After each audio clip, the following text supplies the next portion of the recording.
All right, I'll read it, and I can't do it any justice. Oh, these two poems, the two poems we're going to talk about today are in next week's readings. And next week is, starting tomorrow morning at 9 a.m., Philly time, is about Whitmanians and Dickinsonians. So the Whitmanian influenced poets, a little bit of Williams, although Williams is mostly not a Whitmanian, and Allen Ginsberg. And the Dickinsonians include Lorraine Niedecker. We put Sid Corman in there with one poem, and Ray Armantrout, right? But and then there are others in my plus. Well, so Williams, this is Williams at his apparently Whitmanian. Here it is. If I, when my wife is sleeping and the baby and Kathleen are sleeping, and the sun is a flame-white disk in silken mists above shining trees, if I in my north room dance naked grotesquely before my mirror, waving my shirt round my head and singing softly to myself, I am lonely, lonely, I was born to be lonely, I am best so. If I admire my arms, my face, my shoulders, flanks, buttocks against the yellow-drawn shades, who shall say I am not the happy genius of my household? Okay, so who wants to say something about the grammar of this? Is it a sentence? So Lauren, because you're a high school student, you are the closest to anyone teaching you grammar of anybody in the room. If in fact they still teach. Okay, so is the whole poem a complete sentence? Well, I would say that it appears, I would have to look a little closer, but it appears to be a full sentence because of the colon leading into the next thing, so that's a separation, but it still continues as a single sentence. I love it. You're just winging this. You don't really know. Oh, yeah. Okay. Well, I'm looking at it. That's perfectly fine. Okay. And then, so the first section is if I, and then a bunch of stuff. Right. Then that's if fine. I, and then if I, then a dash, and then who shall say. Right. Okay. So we know it's a full sentence with a bunch of ifs at the beginning. So what are all these ifs doing? Allison? I think it's an attempt to link the pieces together. And my immediate thought that comes as far as, I never thought of this poem as Whitmanian particularly. Let's leave that aside for a second. Yeah, but I think I think those three clauses kind of do all connect in some way. Well, what's the difference? To the last part. What's the difference, Allison, between all those ifs and then leading up to a question? If I do this and I do that, if I do this, if I do this, if I do this, who shall say? In other words, if I accomplish these things, it cannot be said otherwise except that. But what if the poem were written, when my wife is sleeping, I do this, and in my north room, I do this, and I do admire my arms? What's the difference between all those ifs and a bunch of assertions about something that's actually being done? Allison, you wanted to follow up? It's uncertain. It's not definite. Okay, uncertain is one word for it. Rebecca? I was going to say the whens make him sound like a reporter of his own actions. The whens do, but what about the ifs? It's like a dream. It's like what he wants, it's what he aspires for, but is he actually doing it? And what's the answer to that question? Because there are lots of ways in which you could do, if somebody comes up to you, somebody you work with comes up to you and said, if I were right now to walk into the chairman's office and tell him what I think of him. Yeah. Right. Okay, now there are several possibilities there. One is, he's really thinking about doing this. Right. Good luck. Good luck, right. What's another possibility? Is that he wishes he could do it. And will never do it. And will never do it. What do you suppose William Carlos Williams, all right, let's stop on all the ifs and just somebody say, Justin, start us off. Somebody say, what's the scene? Where are we? Maybe, yeah, there you go. So I always picture him in the suburbs. Suburbs are a good, that's a funny way to start, but let's come back to suburbs. What else do you know? What do you know from the poem? So we know that he's in his home. He's in his home. It seems to be his home because my wife is sleeping and the baby and Kath, it might be a hotel, they're on a trip, but it seems very domestic. So let's say it's home. right? How big a house is it? Big enough that he could be doing all of this while his wife is sleeping, so probably in Good. another room with the baby. Yeah. What's the north room? I would You're gonna have imagine to like guess. An office, maybe like an office or workspace that he has, where he does his, Workspace. where he's writing his poem. Maybe. It seems, I mean, biographically, we know that Williams had a little escape room where he did his writing. Okay. North room? Anybody a homeowner? Maybe attic. Yep. Keep going. Not facing the sun? It's not facing the sun. Who gets to the north room? Who gets the south room in every part of the house? Elders. Well, he's kind of an elder. He's the dad. He's the patriarch of this house, so he should get it. Why doesn't he get the north room? Why doesn't he get the south room or the west or the east? This is the last room assigned on every floor.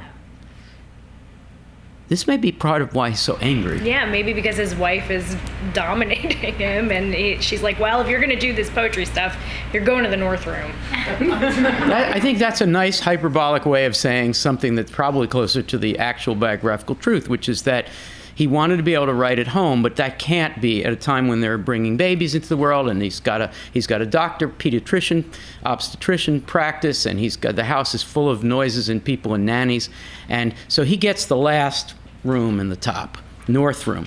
But that makes things very interesting in this poem, being in the north room, because as Jane suggested, the sun's on the other side. So this is a room that doesn't get direct sun. Okay. All right. It might be the coldest room. And it's very definitely the coldest room in the It's winter. traditionally north light for artists. It's an artist's room, Meredith Bergman. So it's the last room, but the artist's room. But he's not he did paint. He did paint, but not when this poem was written. He hadn't started painting yet. He did painting later in that room. But it would be an even light, and he does mention the sunlight. Yeah, he's very sensitive to the sunlight, but he's a poet, but he's worried about light. Okay, so what does he do in this room? So Justin, back to you, because you seem to be thinking about this room. What's he doing in this room at the? What does he generally do you think? I imagine he does his writing in here. Is he writing during this poem? So that's something that I was thinking of when you were asking about the conditional statements. Like one thing that he's not doing is he is writing the poem. So if he may do these things, but he's not doing them right now. Right now he's writing the poem. You are so smart. Where did you come from? Brooklyn. Justin? What was your answer? Brooklyn. Brooklyn. That's it! So, Wow, you said all kinds of things.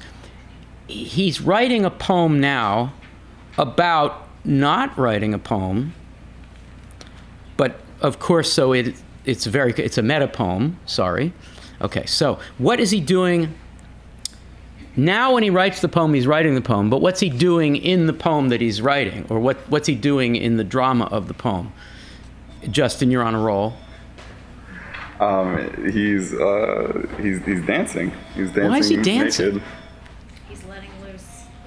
Why is he letting what? Freedom. Freedom. What's freedom from what? Domestic life. And what's the situation domestically? His kid's asleep, thank God, and his wife is too, and so is Kathleen, who I presume is another child, who's not a baby. What are the options for Kathleen? Anybody? Mandana? Nanny. Oh, nanny. Nanny. Other child. Imaginary His friend. mistress. I mean, Williams had a lot of mistresses, but He's not French. sleeping in the house with Flossie and the baby. Okay, so he had two boys. This is the first. This is written when he has one boy, so it seems to be autobiographical. So the wife is sleeping. What time of day is it? Very early morning. Early morning, you think? The sun is a flame-white disk in silken mists above shining trees.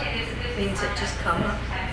It's pretty high up there. Or it's the end of the day. It's probably afternoon. This is nap time, I think. And it's probably a weekend. Why do we know it's a weekend? Because he's home. He's home. Now, Williams is home all day during the week, unless he's at the hospital, but he's in his practice, his doctor practice downstairs. So he's in his writing room. This is probably a weekend, and I'm just going to guess it's a Sunday. This is a Sunday poem. And the wife is sleeping, and the baby and Kathleen are sleeping. So who was talking about the domestic situation? I guess you all were. Allison. So, but let's go to Romina. So, and you're holding the mic. How convenient. Tell us a little more about the situation. Somebody said, maybe it was Allison, that it's relief because his darned baby is finally sleeping. Which, you know, parents know, like, oh my God, finally. Wait, what's the question? Do we know anything more? It we seems guess? like he uses the space, as an escape.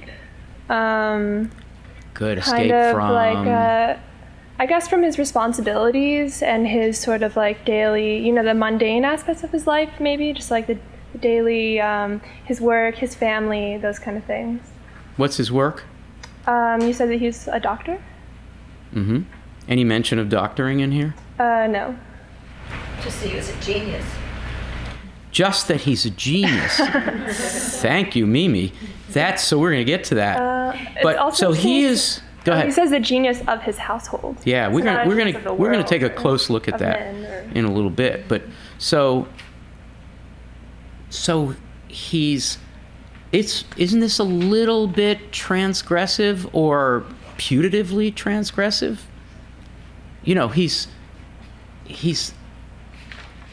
everybody's sleeping, and he goes up into his room, and he gets real free, and he takes his clothing off, right? His shirt, at least. No, he refers to his flanks, buttocks. He's probably completely naked.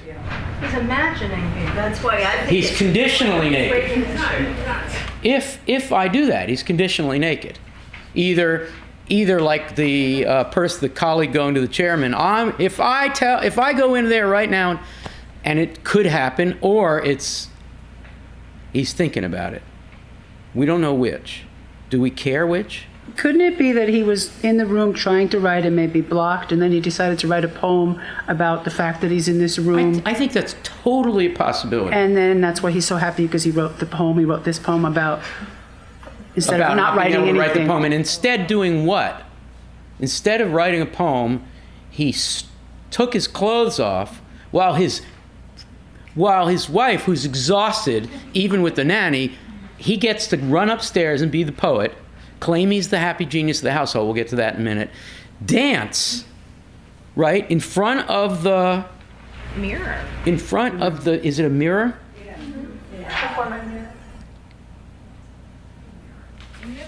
Guys, before my mirror. where is he though? Yes, the mirror's on one side, but what's on the other? Shade. If I admire my arms, my face, my shoulders, my flanks, buttock against the drawn shades. William Carlos Williams. So the mirror is there, and he's naked, and he's dancing against the shades. Now, it's the North Room. Silhouette. It's a silhouette in the suburbs. Who gets to see what? This is like some kind of 80s television series. Mistress behind the bush. What? The mistress behind the bush. It could be a mistress behind the bush, Mimi, or it could be Mrs. McGillicuddy, who lives next door to these crazy Williamses, and it's like, there's that poet doctor again dancing naked just as soon as Flossie and the baby go to sleep.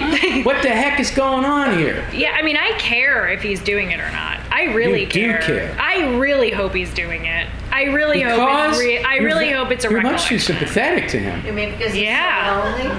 And also, I just Is he think it's lonely? awesome. Says he is. Look, you know, he's. I wish I had such bravery to dance naked in my north room that I don't have in my ranch home. in your ranch home. Whose fault is that? You bought a ranch home. Wait a minute. He says, I am lonely if in my north room, dance naked, grotesquely before my mirror, waving my shirt around my head. What's that little extra doodad? It's the Russe part of Danse Russe. He's doing the Russian. Diaghilev dance. This is the modernist Russian, French, Franco-Russo dance craze in modernist dance that's going on in Europe at exactly this time. And his version of the modernist Russian dance is Rutherford, New Jersey, old 19th century, 3-floor house, drafty with a north room, and he's a poet. All of his friends are hanging around with the Baroness Elsa von Freytag-Loringhoven and other people who are really dancing naked in Manhattan, and he's stuck at home being a doctor, and he's got a wife he sort of is not in love with anymore, and he's got this baby and all this noise, and he's trying to write, and he claims he's lonely. You're still sympathetic? I am very unsympathetic. You're still sympathetic. I am lonely. I was born to be lonely. I am best so, but it's a house full of people. Nobody sees this contradiction? Trace is ready. Well, I just think it depends on how you read. You could read that a couple different ways. It's an odd sort of, it's like it's almost like, could be a number of things. It could be a prayer. It could be a kind of way of a self-soothing gesture. It's a very, very strange, because the word lonely doesn't seem to match the action. Right. But beyond that, I think it's a little hard to describe. So no, I think self-soothing is really great. So he wants both things at once, it seems to me. He wants a house full of people. He's making this family. He's the suburban responsible guy. He also wants to be a modernist poet. You get the Danse Russe there. He wants both things. He wants to have a lot of people around. He wants to generate people, the two sons, one of whom is William Eric Williams. I mean, it's sort of very patriarchal to name him that way. It's been a burden for young Bill all his life. And he wants to also be lonely. He wants to have the poet's room. He wants to be the suffering, lonely, I can't write, the blocked poet. And this sexual dance for Mrs. McGillicuddy is a way of saying fuck you to the suburbs. That's why I mentioned the 80s television series, about suburbia is full of people who are dancing naked against their windows. It's sort of a provocation. Okay, so let's get to the last two lines, and then we can sort of think about the whole thing. As maybe Whitmanian? It's weird. We're going to get to it. Okay, here we go. Who shall say I am not the happy genius of my household? So I'm going to ask Dan in a minute to think about what he wants to say about this, and turn to Rebecca. Where's Rebecca? What do you think? Let's start us off. Say anything you like. What kind of question is it? Who shall say I am not the happy genius of my household? What does he mean by that question? He's defiant. He's saying, who has the nerve to say that I am not the happy genius of my household? That's a real tone. You got the tone there. Go ahead, make my day. Tell me I'm not the best poet in this house. Of course, everybody else is sleeping and is a baby and is a nanny, no doubt underpaid nanny. Probably her name is Elsie. We're going to find out about what happens to Elsie later. Flossie, who's just busy having the plum stolen from the refrigerator. And here's Bill saying, I'm the best poet in this house. It's kind of an empty gesture. Possibly, compared to a baby, possibly an empty gesture, or maybe just a fabulous gesture. I don't know. I just tainted it. I'm sorry. Rebecca, you want to? But you said defiant. Against Mrs. McGillicuddy and the suburbanites who want to bring him down to their level? Everybody. His friends in New York who are drinking and hanging around with. And what else are they people doing in the 19-teens and 20s? Mixing up the medicine. I love the anachronism from the 60s, but yes, mixing up the medicine. And he's in the not basement, but the attic. I hear that song in my head. They're drinking and carrying on, and what else? What other flapper hijinks? Speaking of the Baroness. They're dancing, indeed. They're swiveling their hips as they dance. Sleeping around. They're sleeping around. They're Freudian free love. They're revolutionaries, and he's here. The household word is strange because it means like you wouldn't say that to someone outside your house because they don't. It's almost like he just finished a fight with his wife. Is it possible that it's a totally ironic statement, like who shall say I am not like the best poet in this vicinity? Yeah.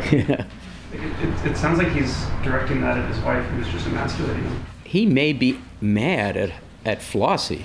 Is this an anger poem? Anybody think? Like, I wonder how much of the poem is kind of a self-critique. He's into self-critique, as we know from so many other poems. I'm an ugly son of a bitch, and I'm not good at writing poetry, so I'm going to write a poem about how I can't write poems. The one chance I have in the whole week to write poems, I get up, run up to my stupid north room, and I can't write, and so I explode. Makes him more sympathetic seeming, doesn't it? Happy genius? Romina? Oh, I was actually going to say something else about how I wouldn't take it so far as angry, because I feel like he's almost like critiquing himself or sort of like embracing how ridiculous he is. Like it seems ridiculous. Like it's such like he's like pointing out, I'm ridiculous. Like I'm living in this house, I'm carrying on as if I'm a genius, while I have like a normal suburban life. So yeah, I guess you could relate to happy genius. I feel like that is kind of ironic, or like it's sort of complex, because I feel like he probably does maybe have like a superiority inferiority thing, where he's like, I'm a genius, but he doesn't quite believe it, but he wants to believe it, So it's pathos, it's pathetic. A little, yeah. Yeah, especially in its evocation of all the high modernist fabulousness in the dance. Well, and the I am lonely goes with the pathetic. I am lonely, I was born to be lonely. That's partly a way of saying, I'm a poet, I've always been a poet, but I got my medical degree at the University of Pennsylvania, and I decided to have this straight life, and I'm not really a straight, ultimately, I'm really like a very sexual guy, and I'm trapped in this house, and I'm trapped in this body, and it makes him very sympathetic seeming. Everybody's smiling. He's really kind of being frank in the Allen Ginsberg sense, who like frankness. There's a certain frankness here, but Meredith? I have a question. Yes, and then I want to go to Dan, so Dan, get ready. The yellow shades aren't drawn against the neighbor, but they're drawn against the stuff in lines 4, 5, and 6. 4, 5, and 6? Yeah, which is very pretty poetry. Very beautifully. And he writes a lot about Williams, in other poems, writes a lot about the trees just outside his window. He's really Keatsian in a modernist sort of way a lot. He's always writing about things outside my casement, which is a word that Keats used. And here he's drawn, he's separating himself. He's forcing himself to be domestic rather than a nature poet, so that he can turn inward and be frustrated and have a poem about that frustration of the domestic situation. That's pretty neat. Dan, do you have any thoughts about this? Because I know you're the happy genius of your household. He really is. I think the mediocrity of his life has finally taken a toll on him. He seems mundane.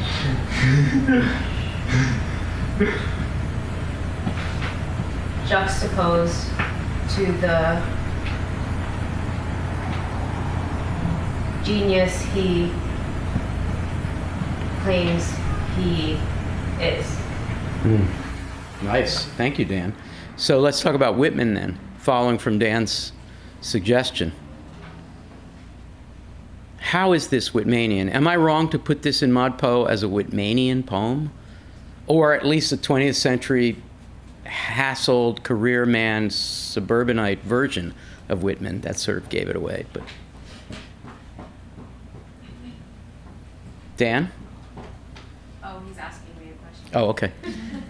So, Erica, if this were like a PhD examination and you had 3 hours of your hateful examiner's questions thrown at you, and the last question is, how is this poem Whitmanian? What would you say on the spot with your PhD on the line? I would look pretty closely at the 3 lines before the closing couplet. Yep. Where you get the physical, bodily, not general, like in the way that Whitman speaks for all people. There's a personal pronoun. Right. But you get the kind of physical listing. Yes. So there's the Whitmanian quality and that frankness, willingness to talk about the body. And then, how is that compromised or challenged? Yes, Andrew. No, thank you. I was gonna say, as far as the Whitman, like Whitman is really has a really intense happiness of being alive, and some of the poetry that I've read, and this sort of feels like he's kind of realized that not dancing and not doing all the things that makes him feel good has been an awfully huge waste of time his whole life. And so now he's finally enjoying the Busting out. feeling of being alive, which I think is Whitman sort of celebrates. So it's possible to say that this is what happens to the Whitmanian poet when you get to the quasi-industrialized sort of management society version of culture. This is what happens to the Whitmanian impulse. It gets put in a house. If we say domesticated, that doesn't respect Flossie and the baby enough. It doesn't respect William's responsibility that he's clearly shirking here. Either he's shirking or his relief is too great at not having to deal with them. All right, yes, Mandana. Could it also be a response to the fact that, at least for me, part of what makes Whitman stand out is that he speaks of a certain pioneering time in the United States where you could be a traveler, you could see new lands, and there were things to see. And I would say in this time frame, there isn't that sense of, oh, pioneer anymore. And perhaps he's responding to that in a way we're all domesticated.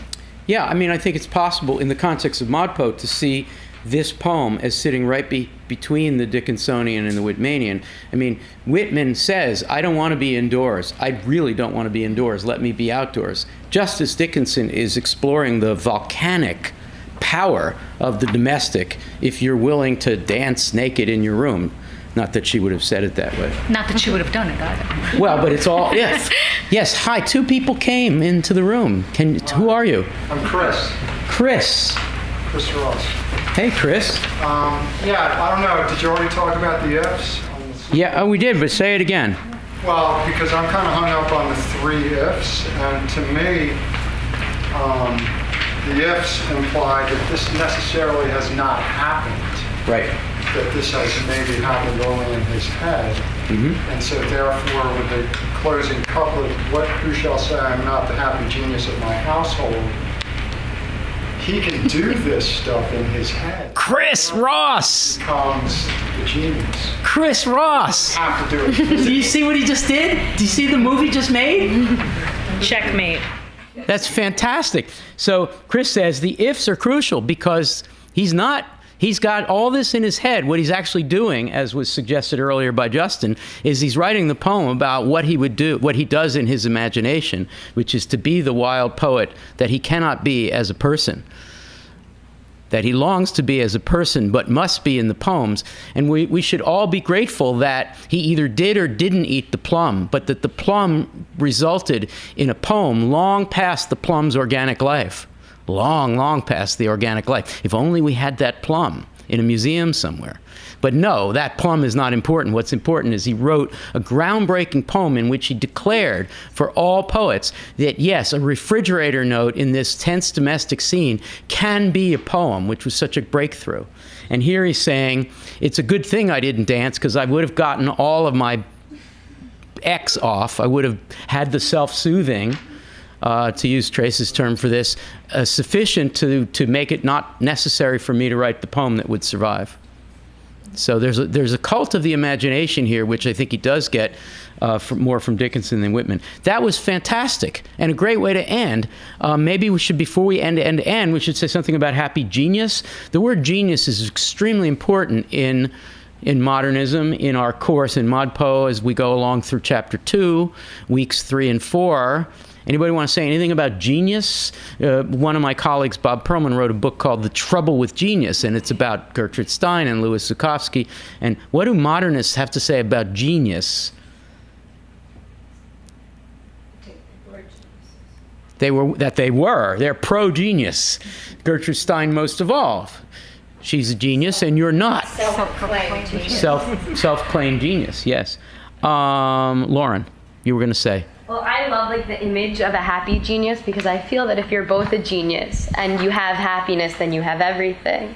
But I think it's almost sad here because we talked about with the ifs kind of imply that he has not done these things. Yes. So he's almost telling us that he's not a happy genius. He is protesting too much. I am a happy genius. I am a genius. I am happy. I am.